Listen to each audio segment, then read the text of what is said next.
Martial arts red flags 14. This one, it's going to agitate some of you, and that's okay if it does. I'm not trying to cause any hate or anything like that, but here it goes. Anything after 5th degree black belt is purely unnecessary and only political. And let me explain why.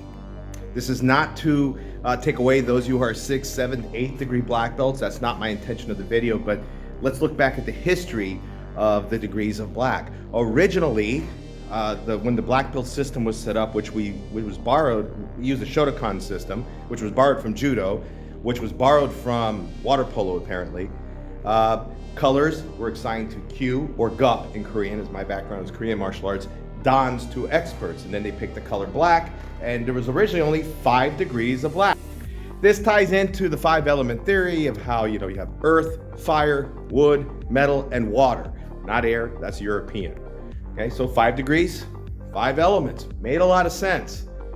Thing is, people were staying for a very long time. And what they were doing is we have to kind of give them some kind of honorary degree because they've stuck it with us.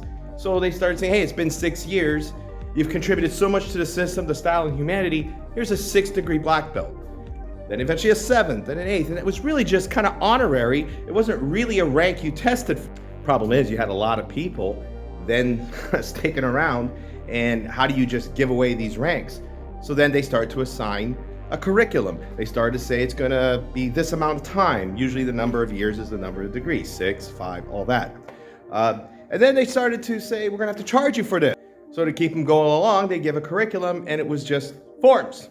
That was it. Hey, you want to go to 6? It's these 3 forms you have to learn, master them in 6 years, and we'll talk. I mean, if that's all you got, I wouldn't be opposed to that if it was I had to learn these forms and come up with a drill that helps this system grow and what's successful in your studio as an instructor or as a studio owner.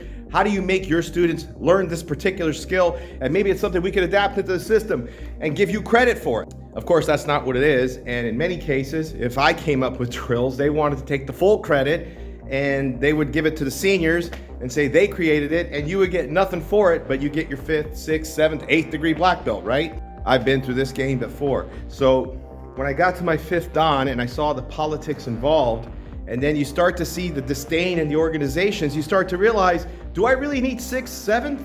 Do I really need it? If it's only just forms I got to do, and that's all you got for me, I can't even contribute to the system in some way, there's no point to it. And that's why I stopped at 5th dan, and it doesn't matter to me. And I've only ranked students up to 4th or 5th dan. And if anyone wants to go farther, there's other methods for them to go. But most of the time, it's very rare to go farther than that. And that's why there's nothing necessary after 5th dan. You're good to go.